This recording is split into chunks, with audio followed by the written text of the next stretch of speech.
BSP की इस चुनावी जनसभा में इकट्ठा हुए पार्टी के सभी छोटे बड़े पदाधिकारी एवं कार्यकर्तागण, आज आप लोग देश में व यहाँ आपके उत्तर प्रदेश स्टेट में भी लोकसभा के लिए हो रहे आम चुनाव में अपनी पार्टी के उम्मीदवारों के समर्थन में मुझे सुनने के लिए यहाँ इकट्ठा हुए हैं, तो उसके लिए मैं आप सभी लोगों का हार्दिक दिल से आभार प्रकट करती हूँ। वैसे आप लोगों को ये विदित है कि हमारी पार्टी कांग्रेस, बीजेपी व अन्य किसी भी विरोधी पार्टी तथा गठबंधन आदि के साथ मिलकर नहीं, बल्कि अकेले ही अपनी पार्टी के बलबूते पर ही पूरी तैयारी व दमदारी के साथ ये चुनाव लड़ रही है। इसके साथ ही हमने टिकट बंटवारे के मामले में भी सर्व समाज के लोगों को उचित भागीदारी दी है, जिनको कामयाब बनाने के लिए अपनी पार्टी के लोग पूरे जी जान से लगे हुए हैं। हालांकि आज यहाँ आपकी इकट्ठा हुई अपार भीड़ व भीड़ के जबरदस्त जोश को भी देखकर अब मुझे ये काफी हद तक पूरा भरोसा हो गया है कि पिछली बार की तरह इस बार भी आप लोग अपने प्रदेश से यहाँ लोकसभा चुनाव में अपनी पार्टी का बेहतर रिजल्ट जरूर लाएंगे। इसके लिए अब मैं आप लोगों का ध्यान कुछ जरूरी बातों की तरफ दिलाना चाहती हूँ, और इस संबंध में विशेषकर मैं कांग्रेस, बीजेपी व इनके अन्य सभी सहयोगी दलों के बारे में ये कहना चाहूंगी कि आजादी के बाद शुरू में केंद्र व देश के काफी राज्यों में भी ज्यादातर सत्ता यहाँ कांग्रेस पार्टी के ही हाथों में केंद्रित रही है, किंतु इनकी अधिकांश मामलों में रही गलत नीतियों एवं गलत कार्य प्रणाली आदि की वजह से ही फिर इस पार्टी को केंद्र व काफी राज्यों की भी सत्ता से बाहर होना पड़ा है, तथा यही स्थिति इनकी सहयोगी पार्टियों की भी बनी रही है, जिसके कारण ही फिर पिछले कुछ वर्षों से भारतीय जनता पार्टी व इनके सहयोगी दल केंद्र एवं काफी राज्यों की भी सत्ता में काबिज हो गए हैं, लेकिन इनकी भी ज्यादातर रही जातिवादी, पूंजीवादी, संकीर्ण, सांप्रदायिक व द्वेषपूर्ण नीतियों एवं कार्य प्रणाली आदि से तथा इनकी कथनी व करनी में भी काफी अंतर होने की वजह से अब ऐसा लगता है कि इस बार ये पार्टी भी यानी कि भारतीय जनता पार्टी भी केंद्र की सत्ता में आसानी से वापस आने वाली नहीं है, बशर्ते यदि ये चुनाव इस बार फ्री एंड फेयर होता है तथा आम चर्चा के मुताबिक वोटिंग मशीनों में भी कोई गड़बड़ी आदि नहीं की जाती है। और वैसे भी इस बार चुनाव में इनकी कोई भी पुरानी व नई चल रही नाटकबाजी, जुमलेबाजी व गारंटी आदि काम में आने वाली नहीं है, क्योंकि अब देश की जनता काफी हद तक इस बात को समझ चुकी है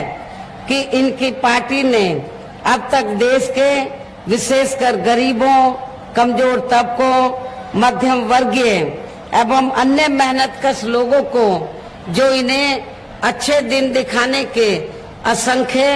प्रलोभन भरे वायदे किए हैं तथा अनेकों हवाई व कागजी गारंटी आदि भी दी है, तो उनका जमीनी हकीकत में अभी तक इन्होंने लगभग 1/4 हिस्सा भी कार्य पूरा नहीं किया है, बल्कि इसके स्थान पर इनका ज्यादातर समय व ताकत भी या इनके अपने चहेते रहे बड़े बड़े पूंजीपतियों एवं धन्ना सेठों को ही ज्यादा से ज्यादा माला माल व धनवान आदि बनाने में तथा उन्हें हर स्तर पर छूट देने व बचाने में ही लगी रही है, जिनके अधिकांश आर्थिक सहयोग से ही ये पार्टी व अन्य पार्टियां भी अपना संगठन चलाती हैं तथा चुनाव आदि भी लड़ाती हैं, जिसका काफी कुछ खुलासा बॉन्ड की आई रिपोर्ट से भी हो जाता है। आप लोगों को ये मालूम है कि अभी कुछ दिन पहले माननीय सुप्रीम कोर्ट में ये मामला आया था बॉन्ड का, तो जिसमें ये बॉन्ड की जो रिपोर्ट खोली गई, जब रिपोर्ट सामने आई प्रकाशित हुई तो उसमें ये उस रिपोर्ट से ये मालूम होता है कि कांग्रेस पार्टी, बीजेपी, अन्य सभी पार्टियों ने इस देश के बड़े बड़े पूंजीपतियों और धन्ना सेठों से चुनाव में, खासकर चुनाव में बॉन्ड के जरिए करोड़ों अरबों रुपया लिया है। लेकिन उस रिपोर्ट में आपने कहीं पर भी बहुजन समाज पार्टी का नाम आप लोगों ने नहीं देखा होगा, लिखा नहीं होगा रिपोर्ट के अंदर। बहुजन समाज पार्टी ने एक भी रुपया किसी भी बड़े पूंजीपति या धन्ना सेठ आदि से नहीं लिया है। और आप लोगों को ये मालूम है कि हमारी पार्टी जब से बनी है तब से लेके अब तक हमारी पार्टी तो देश के किसी भी छोटे या बड़े पूंजीपति या धन्ना सेठ से पार्टी के संगठन को चलाने व चुनाव आदि लड़ाने के लिए कोई पैसा नहीं लेती है, बल्कि हमारी पार्टी अपने कार्यकर्ताओं से ही तो उनके आर्थिक मदद से ही थोड़ा थोड़ा धन इकट्ठा करके तो पार्टी के संगठन को चलाती है,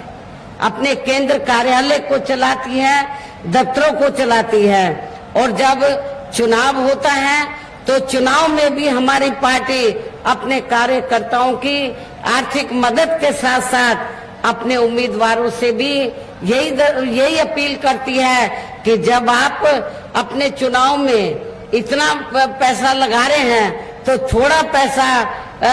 तो मेरे चुनावी दौरे पर भी आप लोगों को मदद के तौर पर देना चाहिए। तो इसलिए कहने का तात्पर्य ये है कि हमारी पार्टी अपने कार्यकर्ताओं से विभिन्न रूपों में मेंबरशिप के जरिए, जन्मदिन के मौके पर तो जन्मदिन के जरिए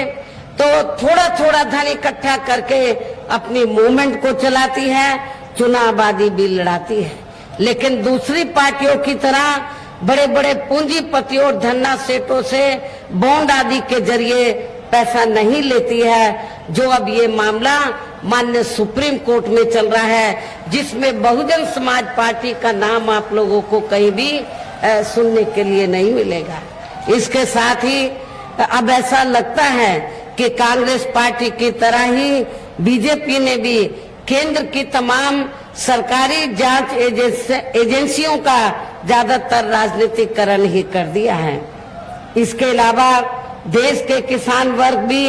वर्तमान बीजेपी की सरकार में शुरू से ही अपनी विभिन्न समस्याओं को लेकर काफी ज्यादा दुखी व परेशान रहे हैं और अभी भी हैं। जबकि यूपी में 4 बार हमारी पार्टी की रही सरकार ने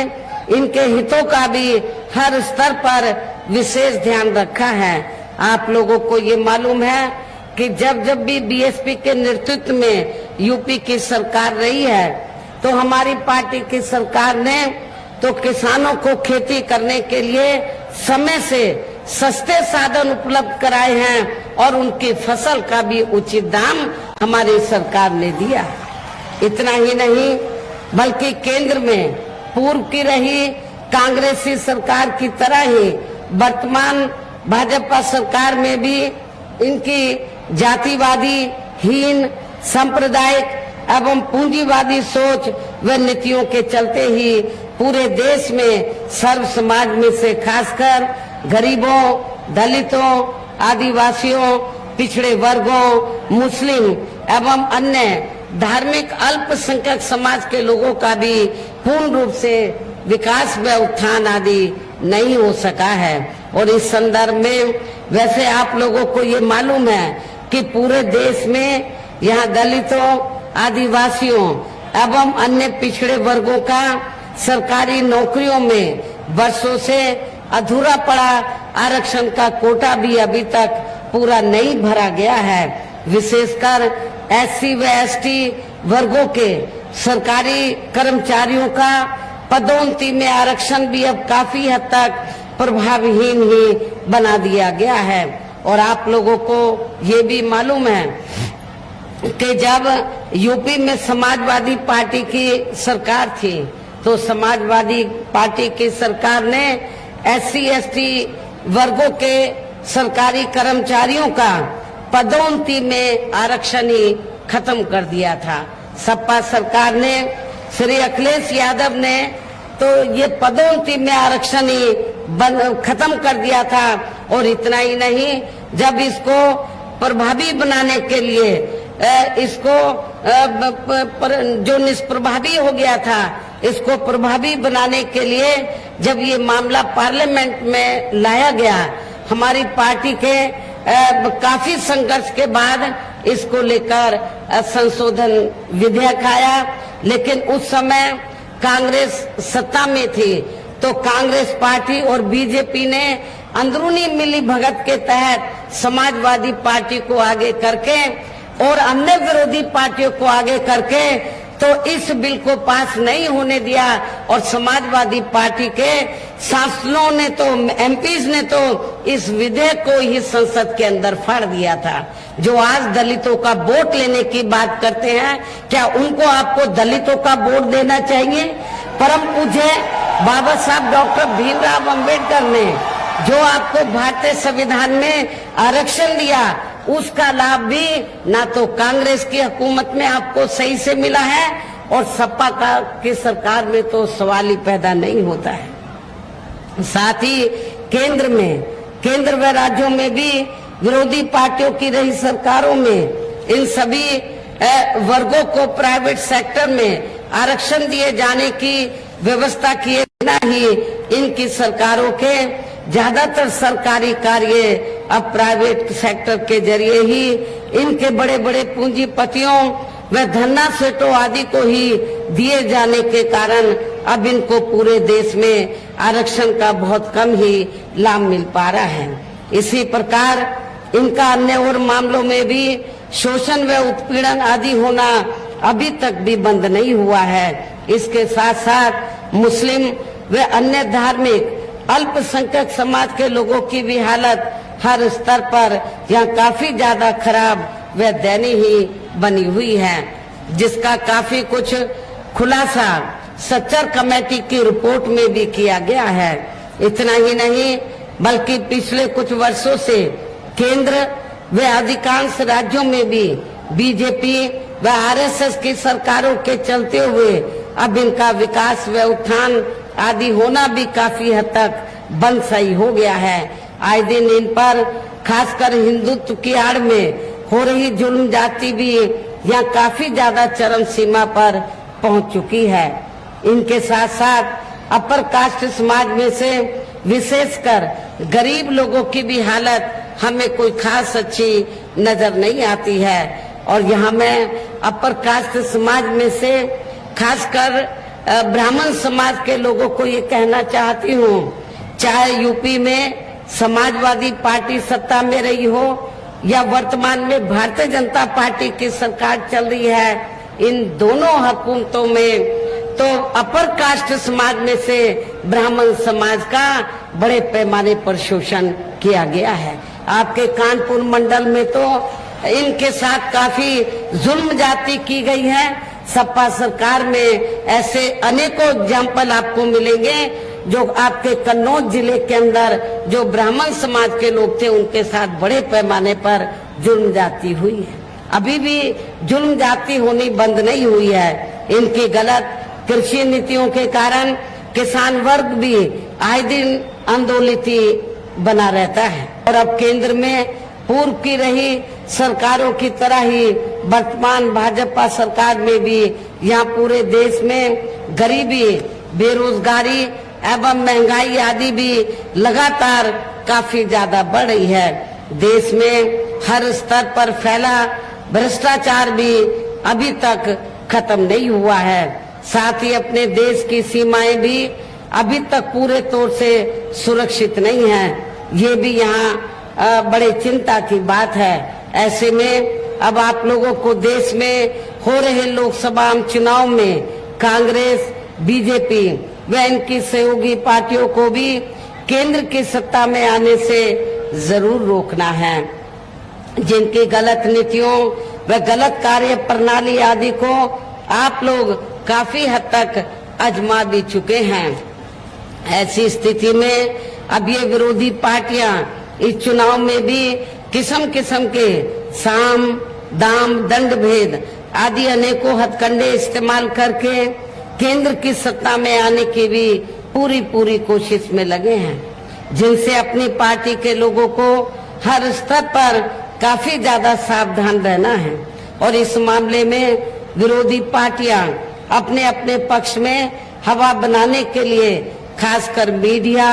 ओपिनियन पोल व सर्वे आदि का जो बड़े पैमाने पर इस्तेमाल कर रही है, तो उससे भी अपनी पार्टी के लोगों को बिल्कुल भी गुमराह नहीं होना है। इसके साथ ही विरोधी पार्टियों के विभिन्न रूपों में जारी किए गए इनके हवाई व प्रलोभन भरे चुनावी घोषणा पत्रों एवं वायदों आदि के बहकावे में भी अपनी पार्टी के लोगों को कतई भी नहीं आना है, जिन्हें ये पार्टियां चुनाव खत्म होने के बाद ज्यादातर अमल में नहीं लाती हैं और अब जिन पर से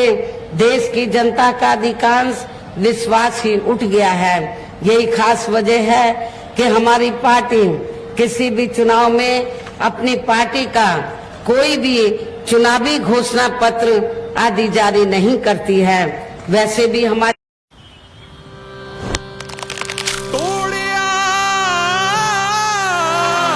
पाजी तन पाग पाजी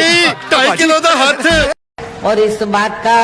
सबसे बड़ा सबूत यह है कि उत्तर प्रदेश में 4 बार हमारी पार्टी के नेतृत्व में रही सरकार ने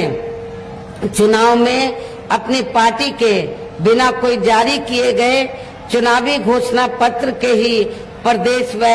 आम जनहित में काफी ऐतिहासिक कार्य करके दिखाए हैं, जिनकी अब देश में अधिकांश पार्टियों की सरकारें काफी नकल भी कर रही हैं। जबकि इस मामले में हमारी पार्टी का ये कहना है कि यदि इन पार्टियों के स्थान पर केंद्र में हमें अपनी पार्टी की सरकार बनाने का मौका मिलता है, तो तब फिर हमारी पार्टी की बनी सरकार केंद्र में यहाँ अब तक की रही सभी विरोधी पार्टियों की सरकारों की तरह केवल हवाई व कागजी कार्य आदि नहीं करेगी, बल्कि उत्तर प्रदेश की तरह ही जमीनी हकीकत में ठोस कार्य करके दिखाएगी। और इस संदर्भ में खासकर मैं ये कहना चाहूंगी कि केंद्र द्वारा देश में पिछले कुछ समय से अति गरीब परिवारों को अस्थायी तौर पर फ्री में जो थोड़ी सी खाद्य सामग्री दी जा रही है, राशन आदि दिया जा रहा है, तो उससे इनका स्थायी तौर पर भला होने वाला नहीं है। इनसे जो गरीब लोग हैं, इनका परमानेंट स्थायी तौर पर इनका भला होने वाला नहीं है। और इतना ही नहीं, इसके एवज में, इसके बदले में ये जो इनको फ्री में राशन दिया जाता है,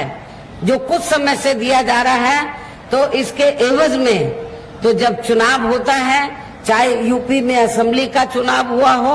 और अब पार्लियामेंट का, तो पूरे देश के अंदर भारतीय जनता पार्टी व आरएसएस के लोग तो गांव-गांव में जाकर ये प्रचार करते हैं। जो गरीब लोग हैं उनके बीच में जाते हैं और उनको ये कहते हैं कि देखो, भारतीय जनता पार्टी की सरकार ने और श्री नरेंद्र मोदी जी ने आपको फ्री में राशन दिया है, आपने बीजेपी और श्री नरेंद्र मोदी का नमक खाया है, इसको आपको जरूर अदा करना चाहिए। इसके एवज में आपको बीजेपी को वोट देना चाहिए। लेकिन आप लोगों को बीजेपी और आरएसएस के इस किस्म के बहकावे में नहीं आना है, क्योंकि आप लोगों को भारतीय जनता पार्टी की सरकार जो फ्री में जो थोड़ा राशन देती है, तो भारतीय जनता पार्टी या श्री नरेंद्र मोदी जी अपने जेब से नहीं देते हैं, बल्कि देश की जनता जो टैक्स देती है, देश की जनता जो टैक्स देती है, और टैक्स से जो पैसा सरकार के पास जाता है, उस टैक्स के पैसे के जरिए आपको ये फ्री में राशन दिया जाता है। ये मेहरबानी बीजेपी अब आरएसएस की नहीं है। और वैसे भी इनकी ये जटिल समस्या, जो गरीब लोगों की जो जटिल समस्या है, देश में हर हाथ को काम देने से केवल दूर हो सकती है, जिसकी तरफ हमारी पार्टी की बनी सरकार विशेष ध्यान देगी। साथ ही देश में पिछले काफी वर्षों से आए दिन बढ़ रही गरीबी, बेरोजगारी व महंगाई आदि से भी जनता बहुत ज्यादा दुखी व परेशान है, जिसे भी आर्थिक नीतियों में तब्दीली करके जरूर दूर किया जाएगा। खासकर हिंदुत्व की आड़ में पिछले कुछ वर्षों से विशेषकर मुस्लिम समाज के लोगों का द्वेष की भावना से जो इनका काफी ज्यादा शोषण व उत्पीड़न आदि किया जा रहा है, तो इसे भी जरूर रोका जाएगा। और ये सब हमने अपनी यूपी की रही सरकार में करके भी दिखाया है। आप लोगों को मालूम है, मेरी चारों हुकूमतों में उत्तर प्रदेश के अंदर हमारी पार्टी की सरकार ने कोई भी हिंदू मुस्लिम दंगा फिसाद नहीं होने दिया। सबके जान माल व मजहब की पूरी ईमानदारी व निष्ठा से हमने हिफाजत की है। ये भी आप लोगों को मालूम है, और इसका आगे भी ध्यान रखा जाएगा। इसके अलावा हमने यूपी में सब समाज में से गरीब एवं बेरोजगार लोगों को बेरोजगारी भत्ता आदि न देकर उन्हें बड़ी तादाद में रोटी रोजी के साधन भी उपलब्ध कराए हैं। जो अब ये कार्य भी अधिकांश ठंडे ही पड़े हैं, जिनको फिर केंद्र में सरकार बनने पर प्राथमिकता दी जाएगी। कहने का तात्पर्य ये है कि देश में इस समय हो रहे लोकसभा चुनाव में विरोधी पार्टियों के जारी किए गए इनके हवाई व प्रलोभन भरे चुनावी घोषणा पत्रों आदि के बहकावे में अब यहाँ खासकर देश के अति गरीबों, मजदूरों, बेरोजगारों एवं अन्य मेहनतकश लोगों को बिल्कुल भी नहीं आना है। और अब इन्हें ऐसी सभी विरोधी पार्टियों को हर हालत में केंद्र की सत्ता में आने से जरूर रोकना है, जिनकी कथनी व करनी में काफी अंतर रहा है तथा जिन्हें ये लोग बरसों से काफी आजमा भी चुके हैं। ऐसे में अब मेरा यही कहना है कि आप लोगों को अपने खुद के व अपने प्रदेश, क्षेत्र एवं देश के भी हित में अपने वोटों को यहाँ कांग्रेस, बीजेपी व अन्य विरोधी पार्टियों को न देकर केवल अपनी एकमात्र हितैषी पार्टी बहुजन समाज पार्टी को ही देना है। जो ये पार्टी उत्तर प्रदेश की तरह ही केंद्र में भी अपनी पार्टी की सरकार बनने पर फिर पूरे देश में यहाँ अपनी पार्टी की सर्वजन हिताय व सर्वजन सुखाय की नीतियों पर आधारित ही सरकार चलाएगी। इसके साथ साथ केंद्र से जुड़े आपके क्षेत्र की, केंद्र से जुड़ी आपके क्षेत्र की जो भी यहाँ स्थानीय समस्याएं होंगी, तो उन्हें भी फिर दूर करने का हर संभव पूरा प्रयास किया जाएगा। वैसे आप लोगों को ये मालूम है, चाहे आपका फर्रुखाबाद जिला है या कन्नौज है या इटावा है या औरैया जिला है, जब जब मेरे नेतृत्व में सरकार बनी है तो हमने इन चारों जिलों के विकास व उत्थान का विशेष ध्यान रखा है। काफी हमने डेवलपमेंट के कार्य इधर करके दिखाए हैं। साथ ही यहाँ गरीबों, मजदूरों, बेरोजगारों, कर्मचारियों, किसानों, छोटे व्यापारियों एवं अन्य मेहनतकश लोगों के हितों का भी विशेष ध्यान रखा जाएगा। सर्व समाज में से खासकर दलितों, आदिवासियों, पिछड़े वर्गों, मुस्लिम व अन्य धार्मिक अल्पसंख्यक समाज के लोगों के साथ साथ सर्व समाज में से जो गरीब लोग हैं, बेरोजगार लोग हैं, उनके हितों का, उनके विकास व उत्थान के साथ साथ हर स्तर पर इनकी सुरक्षा आदि के लिए भी सख्त कदम उठाए जाएंगे। और तभी फिर यहाँ वास्तव में अपने देश के महान संतों, गुरुओं व महापुरुषों में भी विशेषकर महात्मा ज्योतिराव फूले, श्री छत्रपति शाहू जी महाराज, श्री नारायण गुरु, बाबा साहब डॉक्टर भीमराव अंबेडकर एवं मान्यवर श्री कांशीराम जी आदि का अधूरा राज सपना जरूर साकार हो सकता है, जिनको यूपी में हमारी पार्टी की रही सरकार द्वारा हर स्तर पर पूरा आदर सम्मान दिया है। लेकिन ये सम्मान विरोधी पार्टियों को के गले के नीचे से नहीं उतरा, उनको ये पचा नहीं, हजम नहीं हुआ। और खासकर समाजवादी पार्टी को तो ये बिल्कुल भी नहीं हजम हुआ, बिल्कुल नहीं भाया। और समाजवादी पार्टी की सरकार ने, श्री अखिलेश यादव की सरकार ने क्या किया कि जिन संतों, गुरुओं और महापुरुषों के नाम से जो दबे कुचले समाज में संत, गुरु और महापुरुष पैदा हुए, उनके नाम से जो जिले रखे हमने, जो पार्क आदि बनाए या फिर संस्थानों के नाम रखे, तो उनमें से काफी संस्थानों के नाम, जिलों के नाम इन्होंने बदल दिए। ज्यादा आपको बनारस में से हमने भदोई जिला बनाया, भदोई जिले का नाम हमने संत रविदास जी के नाम से रखा, उसको भी अखिलेश यादव की सरकार ने बदल दिया था। इतनी नफरत वो दलित, शोषित व पिछड़े वर्ग में जो संत, गुरु, महापुरुष हुए हैं, तो उनसे वो नफरत करता है। तो उनको किसने हक दिया है, उनको क्या अधिकार है कि दलित शोषितों से कहे कि आप समाजवादी पार्टी को वोट दे दो? ऐसी पार्टी को आपको वोट नहीं देना है, ऐसी पार्टी को आपको माफ नहीं करना है। इन्हीं खास बातों के साथ ही अब मेरा देश व आपके स्टेट के भी हित में यही कहना है कि हमारी पार्टी ने यहाँ जिनको भी